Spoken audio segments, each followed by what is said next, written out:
Bueno, muy buenos días. Acá haciendo un pequeño resumen político nacional e internacional de la situación que vive nuestro país para TLV1, que siempre es un gusto y un agradecimiento particular para Juan Manuel. Y bueno, la situación política argentina preelectoral es bastante complicada porque no se ve alternativas. Es decir, en el fondo las propuestas de los candidatos, ya sea del ex Frente de Todos, Patria Ahora y de Cambiemos, no difiere mucho en temas muy sustanciales como el tema de la educación, de la salud, de todo el tema de la diversidad de géneros, temas fundamentales como el cuidado de la familia, la defensa nacional, la seguridad. Es decir, en general, la declamación política de todos los candidatos es sobre lo económico. Eh, en el cual tampoco se les puede creer demasiado porque todos están sujetos a las pautas del Fondo Monetario, eh, que impone muchos temas. Por ejemplo, la ya conocida por todos ustedes, la Agenda 2030, que impone muchísimos temas en el tema fundamentalmente del desarrollo nacional, de política exterior, nos condicionan, y todo lo que tiene que ver con toda esta línea LGTB y, y la parte de educación sexual en los colegios y demás. Es parte, ya se habló muchas veces y ustedes han tenido expositores muy buenos en el canal, es parte de este nuevo orden mundial que quieren imponer, que se basa fundamentalmente en la destrucción de la familia, así que como base de la sociedad. Y después, por supuesto, de las naciones, reeditando el pensamiento de Francis Fukuyama, El fin de la historia del último hombre, donde preanunció adelantado la disolución de las naciones y un gobierno único mundial con una policía única y regida en todas las áreas por los organismos de las Naciones Unidas, como la Organización Mundial de la Salud y demás. Esto está en marcha, ninguno dice que no lo va a cumplir. No tenemos alguna fuerza política acá en Argentina que diga no, nuestra posición es diferente.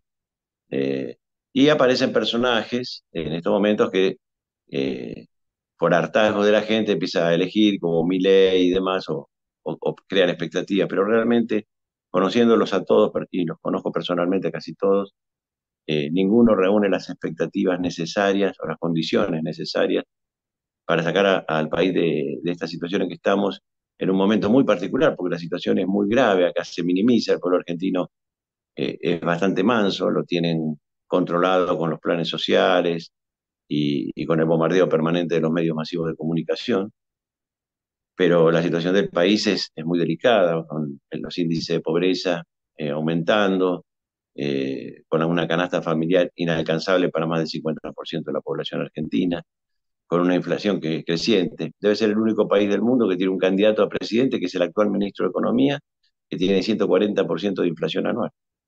Es un caso, no podría ni presentarse en otro país. Acá se presenta y puede hasta ganar. Del otro lado, tampoco hay maravillas. Este Rodríguez Larreta es un personaje totalmente acomodaticio a los intereses de diferentes sectores, inclusive de las minorías, para quedar bien y conseguir más votos.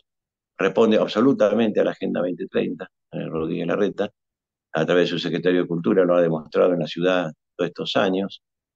Y además Rodríguez Larreta ha hecho en contra quizás del propio pensamiento de donde él surgió, que era del PRO, hace cosas que se van de patadas con su pensamiento. Por ejemplo, ponerle una estación de subte a Rodolfo Walsh, sabiendo que Rodolfo Walsh fue el segundo jefe de inteligencia en Montoneros, responsable de muchísimas muertes. Entonces no le podemos poner a una estación de subte Walsh. Ya le habían puesto a una ministro Carranza, que el ministro Carranza radical había puesto una bomba en un subte una vez.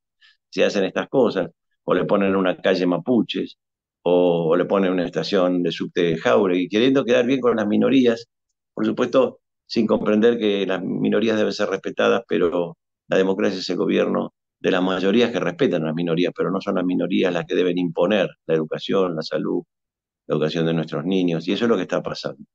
Después, así como Europa tiene el tema de los musulmanes, con el tema de la migración, que llaman ahora migración en lugar de inmigración, porque son sedentarios y son enviados, casi diría. Hoy pueden estar en Francia, mañana en España, después pueden estar en Holanda, son migrantes. No, a nosotros, como no tenemos eso ahora, lo que reflotan son los pueblos originarios. Toda esta conducta de estos candidatos a presidente, los incluyo, yo diría que a casi todos. eh, Hay excepciones de pequeños partidos muy chicos que están intentando hacer algo, pero en general esto se maneja con los que detentan el poder o van a detentar el poder. Casi todos ellos, cuando se les pregunta sobre estos temas, tratan de minimizarlo, tratan de desviar el tema, no quieren hablar.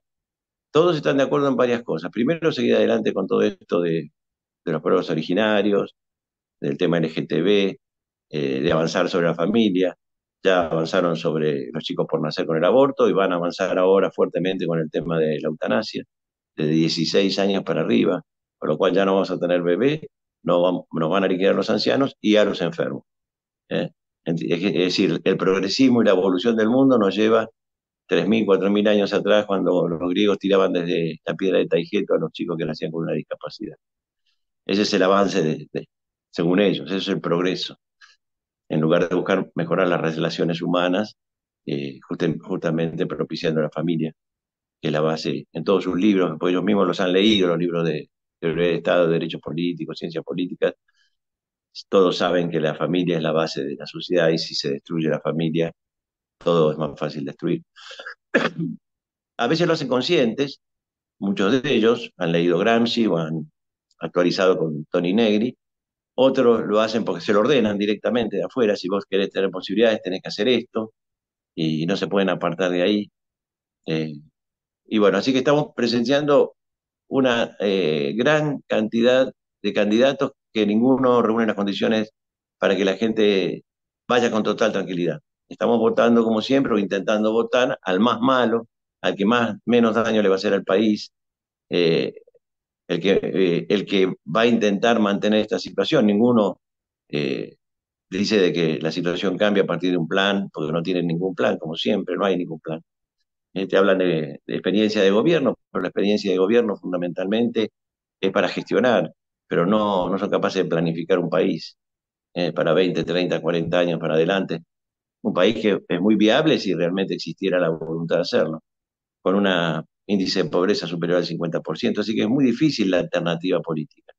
De cualquier manera, estamos frente a una elección, eh, el enfrentamiento interno del PRO lo único que hace es debilitarlos, dos posiciones que aparentemente son diferentes, yo no sé si están así, eh, pero Patricia Burrich por un lado, Rodríguez Larreta por el otro, lo que es seguro que el que encabeza el plan en este momento es Rodríguez Larreta dentro del PRO, con el apoyo radical. Creo que esta es la última vez que el radicalismo va sin candidato propio, creo que ha ido cambiando a medida que iba avanzando. Primero los candidatos eran todos del PRO y ahora ellos gobiernan un montón de provincias, ganaron más provincias, seguramente esta es la última elección donde ellos se subordinan al PRO. Eh, y por el lado de Patricia Bullrich, bueno, habla de una mano más dura, de poner orden, eso no es tan fácil, es muy lindo decirlo, mucha gente está esperando eso. El problema en todo esto es el cómo se hace, con una oposición en contra, con los movimientos sociales que se ahora arman lío y cortan calles, igual que los sindicatos. Eh, ¿Qué pasaría en un gobierno que quisiera tomar medidas para dar seguridad jurídica, seguridad laboral, achicar el gasto público? 23 ministerios, una locura un país. Y cuando uno dice 23 ministerios, dice, bueno, pero son 23 personas, no son 23 personas, son 23 subsecretarías o muchas más. 23 ministerios, muchas más subsecretarías, muchas más jefaturas, y así en una pirámide impresionante de gente que está de más en la administración pública, que se les da los cargos por conveniencia política o intereses eh, partidarios, o pagando deudas a los militantes, y entonces tenemos eh, ministerios como el Ministerio de la Mujer, que debería ser una secretaría, dependiendo de algunos de los otros ministerios grandes, eh, tiene un presupuesto anual eh, 4 veces más grande que las Fuerzas Armadas, el Ministerio de Defensa, una locura. ¿Para qué? Para que no solucionen nada, porque como son cegados en su visión, no es que están defendiendo los derechos de todas las mujeres. Ellas defienden los derechos de las mujeres que le interesa a ellas defender. Cuando hay un caso que no tiene que ver con su ideología o con su sector, como el caso de Chaco ahora, no expresan nada, ni el colectivo de mujeres verdes, ni el colectivo de artistas verdes, ni los organismos de derechos humanos, es decir, toda la visión es parcializada. Los que ellos representan tienen todos los derechos, el resto no tiene ningún derecho. ¿No? Así que si lo matan en la calle un policía, que lo maten. No es, no pasa nada. Y así actúan. Y después en los partidos de izquierda siempre haciendo lo mismo, los mismos personajes, siempre diciendo cosas que tendría que costarle la diputación, es decir, cuando Berman y alguna otra diputada que tienen por ahí dice que ellos no reconocen ni el himno ni la bandera, indudablemente no reconocen la Constitución Nacional tampoco. Por lo tanto, no pueden ser representantes del pueblo, gente que está en contra de lo que dice la Carta Magna o la Constitución Nacional, sea buena o sea mala, podría ser mejorada, pero la realidad es que ni siquiera reconocen eso que está en la Constitución, con lo cual les cabe, y nadie se va a animar a hacerlo, la figura de infames traidores a la patria, porque el que reconoce los símbolos patrios que están reconocidos por todo el pueblo argentino y que están plasmados en la Constitución Nacional como símbolos patrios, está cometiendo un acto de traición. A partir de ahí ellos pueden hacer cualquier cosa en contra del país porque no se sienten parte del país. Ellos, fíjense la incongruencia tremenda entre el poder mundial y la izquierda. Resulta que ahora se reúne el Foro de San Pablo y apoya la Agenda 2030. Y la Agenda 2030 la hacen en Davos los hombres más poderosos del mundo para cómo van a dominar al resto. Entonces la izquierda siempre es funcional, siempre es cipaya, siempre al servicio del poder mundial eh, y de la izquierda internacional eh, hace de mano de obra. Al grito anterior de los trabajadores del mundo unidos, ya al trabajador lo consideran eh, un burgués que quiere tener su casa, que quiere tener su auto, que traiciona la revolución. Por lo tanto, lo que están usando ahora es lo que se llamaba en la Unión Soviética el lumpen del proletariado, los marginados del sistema. Y en este caso, fundamentalmente, tenemos el batallón militante de presos, hinchadas unidas, es decir, la Unión de las Barras Bravas, eh, los movimientos sociales de diferentes tipos que hay, los movimientos de los pueblos originarios. Muchas veces estas cosas parten de alguna razón o de una causa verdadera. Indudablemente hay que respetar a los pueblos originarios que son originarios, empezando aclarando que los mapuches no son originarios de Argentina, con el caso particular del conflicto que tenemos últimamente en la Patagonia hasta Mendoza. Pero hay pueblos originarios y entonces hay que respetarlos y reconocerlos, pero eso no da pie para hacer toda esta jugada que pone en peligro la seguridad territorial argentina, la propiedad privada y demás. Lo mismo pasa con el colectivo este que han creado el LGTB. Eh, Son una minoría absoluta, pero le imponen hasta la educación en los colegios. Imponen todo. Y los jueces no se animan a veces a tomar las medidas que deben tomar en tema de familia, fundamentalmente, porque a los 2 minutos tienen una manifestación de estos colectivos que llaman, y por cobardía entonces inclusive cambian las sentencias que estaban por aplicar, o en el caso de adopciones y demás hacen desastres. ¿eh? Pero bueno, todo esto tenía que estar analizado, estudiado y dentro de un plan, y acá no hay planes en la Argentina de hace muchísimos años. Hay que reconocer que los últimos planes que hubo fueron los planes quinquenales, los dos planes del primer gobierno de Perón. Después no hubo más planes, hay parches para tapar.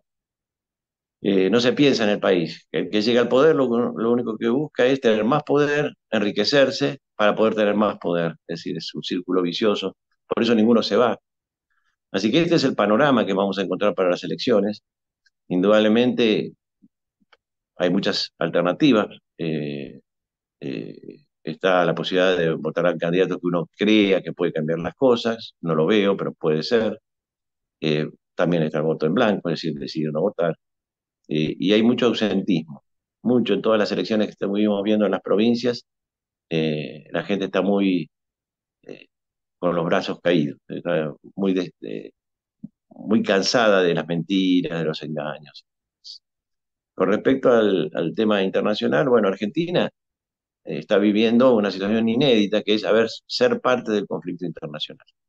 Durante muchas décadas, Argentina, por la posición geográfica fundamentalmente y por las posiciones políticas, se ha mantenido un poco fuera del contexto de la crisis mundial. Esto en los últimos años se ha revertido porque hemos aceptado una base, bueno, en el caso de Inglaterra fue impuesta una base militar en Malvinas, presencia militar permanente de los buques de guerra ingleses, tenemos conflictos internos como el de los mapuches en la Patagonia, y en algunos otros lugares, eh, pero fundamentalmente la base china en Neuquén es un tema muy delicado. Se instaló ahí, es territorio chino, no se puede ver ni entrar ni nada, está ahí en Neuquén. Esa base china teóricamente era para G5, geolocalización para competir con Estados Unidos, pero realmente se desconoce. Por lo tanto, nosotros tenemos ingleses en nuestro territorio insular, las Malvinas, chinos con una base poderosa en la Patagonia, americanos en la zona de la triple frontera, todo el mundo sabe que existen fuerzas de ese tipo, con muchísimas extensiones de campo, con testaferro de gobiernos extranjeros, en la Patagonia fundamentalmente, pero también en la zona del acuífero guaraní y en otros lugares. Es decir, tenemos una situación que ya no nos deja fuera del conflicto internacional. Conflicto que se ve agravado por, por la guerra ruso-ucraniana, y acá quiero contar una posición personal. Yo no creo que haya buenos y malos, ¿eh? Acá son todos malos. Y no es ni por razones de expansionismo los rusos, ni por razones de bondad y amor a la patria de los norteamericanos o amor a ayudar a los otros países. Acá hay un tema de intereses económicos. El inicio de la guerra de Ucrania y de la invasión rusa tiene que ver con el incumplimiento de parte de la OTAN, de los acuerdos que se habían firmado cuando se disolvió la Unión Soviética. En esos momentos eh, se disolvió el Pacto de Varsovia a cambio de que la OTAN no creciera más. La OTAN no solamente no cumplió, sino que duplicó la cantidad de países y países que están en frontera con Rusia, con lo cual pone en peligro su seguridad nacional. Es decir, es lo mismo que yo diría si Estados Unidos reacciona porque Rusia pone unas bases, o China, unas bases misilísticas en México, Venezuela, Cuba. ¿Aceptaría eso? No lo aceptaría. Entonces, no seamos ingenuos. Creo que la OTAN está combatiendo indirectamente, mandando tanto armamento y que está dispuesta a pelear hasta el último ucraniano. Por supuesto que no van a incorporar a Ucrania a la OTAN porque, aunque es toda una falsedad, desde el punto de vista de la legalidad, si Ucrania entrara ahora, como pedía Zelensky, en la OTAN, y automáticamente por el estatuto de la OTAN tendría que el resto intervenir y estar en guerra. Así que la guerra es indirecta en estos momentos, es una guerra no declarada, pero en realidad hay una guerra. Cuando yo mando aviones F-16, mando tanques alemanes, Leopard o Abrams norteamericanos, cuando mando bombas racimo, cuando mando misiles, ya no puedo decir que soy neutral, que estoy mandando para que se defienda. Eso podía ser hasta artillería de defensa aérea o algún otro tipo de apoyo, pero ya cuando mandan ese tipo de armamento es armamento ofensivo. Así que el conflicto existe. Y nosotros empezamos a pensar de que esto puede expandirse, en cualquier momento esto se puede agravar. Eh, hay mucho arsenal nuclear de los dos lados, hay muchos más arsenales. Eh, Estados Unidos logró un objetivo muy importante, que era paralizar el gasoducto ruso-alemán, con lo cual Europa iba a tener energía muy barata. Eh, lo primero que le pidieron al canciller alemán es que parara la obra. No contento con eso, la volaron el gasoducto. Con lo cual, en estos momentos, Europa está con gravísimos problemas energéticos que ¿quién se los soluciona? Estados Unidos. Le vende combustible y gas a 4 veces más valor del que ellos compraban. Y lo mismo, algo similar va a pasar con el trigo, con los cereales. ¿Eh? Eh, es decir, le aplican sanciones. Yo lo estoy tratando de ver objetivamente, no poniéndome en lugar de ninguno de los dos, pero mirando objetivamente, yo digo, le ponen sanciones a Rusia económicas, le dan armamento a Ucrania para que se defienda, pero también para que ataque. Y le piden a Rusia que no corte los granos que salen de Ucrania para Europa. Es decir, vos no podés pedirle eso a un país que está en guerra y que está siendo atacada con las armas que vos le diste al que estás enfrentando. Por más razón que tenga, que no había que haber hecho la invasión. Ya ese conflicto está superado porque la invasión ya existe. Eh, Así que, por un lado, apoyar al invadido, pero por otro lado, pedirle al invasor que le mande granos. Bueno, esto va a terminar con probablemente una gran venta de granos de Estados Unidos a Europa a precios siderales. Porque acá hay un negocio, detrás de esto hay un gran negocio económico. Las fábricas de armamento nos están sacando armamento de encima, que al no haber conflictos grandes, los arsenales estaban repletos y ahora empezaron a fabricar nuevas y eso da muchos dólares, mucha plata. Eh, y realmente, en última instancia, desde el punto de vista de la política internacional, tampoco para ellos Rusia es el enemigo. El enemigo para ellos, indudablemente, y por razones comerciales también y de expansión, es China. Por eso el poder mundial, que sale de Europa y de Estados Unidos, ha decidido potenciar a la India. En este momento la están potenciando a la India. Han roto el BRICS, que era Brasil, Rusia, India y China. Tanto es así que Putin acaba de anunciar que no va a ir a la reunión del BRICS. Es decir, están creando un monstruo en la India para enfrentar a otro monstruo que está en China. Es decir, permanentemente. Es un juego muy común de la CIA y de Estados Unidos. Ellos lo tenían guardado en Francia a Khomeini, tenían un aliado histórico que era el Shah de Persia, lo traicionan al Shah de Persia, permiten la revolución y desde Francia llega Khomeini y se hace cargo del poder.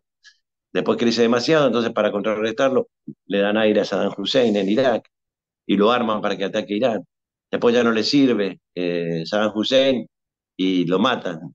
Y hacen tres grandes negocios, el petróleo, la reconstrucción a través de las constructoras y el tema del armamento. Entonces, cada vez que hay un conflicto, esos tres sectores se enriquecen, ¿no? Por supuesto. Entonces, esta es la situación que estamos viendo a nivel internacional, que se va viendo grabada porque también tenés personajes que son imprevisibles, muchos con ellos con el botón de activación de ojivas nucleares, y cualquiera de esas cosas que suceda es para toda la humanidad, las consecuencias. Así que, bueno, este es un poquito el panorama que no es ni alentador ni desalentador. Es la realidad objetiva que uno trata de transmitir y verla uno, más allá de que puede estar equivocado en algunos conceptos, pero que es lo que vamos a tener que enfrentar. Siempre hay que manejarse con la realidad. En ese aspecto nosotros tenemos la esperanza que muchos de otros no tienen. Nosotros creemos, somos todos o muchos de nosotros hombres de fe. Por lo tanto, esto es el mundo, es circunstancial. Y hay que tratar de hacer el mejor mundo posible y cambiar lo que se pueda cambiar. Pero en última instancia nosotros sabemos que existe otra esperanza muy superior. Ahora queríamos anunciar la aparición de un libro en 3 tomos. Cada tomo tiene unas 500 páginas y va por épocas, donde el teniente coronel Pascual es autor, que se encuentra detenido, y ha preparado un trabajo monumental. En el primer tomo son todos los muertos de de todos los lados en los enfrentamientos, ya sean militares, civiles o guerrilleros, desde el año 1956, el primer tomo, hasta el año 1973. El segundo tomo, misma característica, todos los que murieron en lugares, a organizaciones que pertenecían del año 73 a 76. Y el último tomo del 76 al 89, ya en época del proceso. El libro se llama exactamente lo que quiere ser, un aporte a la verdad. Ahí en fechas, nombres, lugares, organizaciones que pertenecían, ya sea de las Fuerzas Armadas, ya sean sindicalistas, ya sean empresarios, ya sean de diferentes organizaciones subversivas como Muerto y Montoneros. Este libro ha logrado salir, por suerte, antes que nos pongan la mordaza que quieren poner los narradores e inventores de cuentos como Horacio Berbisky, que llevaron una ley al Congreso que la llaman la ley del negacionismo, donde no se puede decir la verdad. Es decir, ellos son los dueños de la verdad y el resto tiene la obligación de aceptar esa verdad única que proponen ellos, aunque sea absolutamente falsa y que muchos integrantes de sus propias organizaciones salieron a decir que era falsa por todos los medios, pero no importa.